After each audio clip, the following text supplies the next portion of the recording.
Hey y'all, so we're getting ready to put up our Christmas decor. This year is going to be Once Upon a Starry Night. We're going to have a prom theme.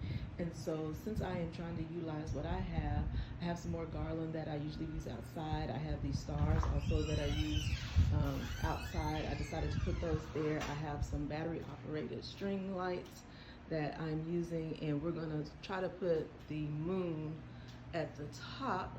So I will keep you posted and see how it turns out.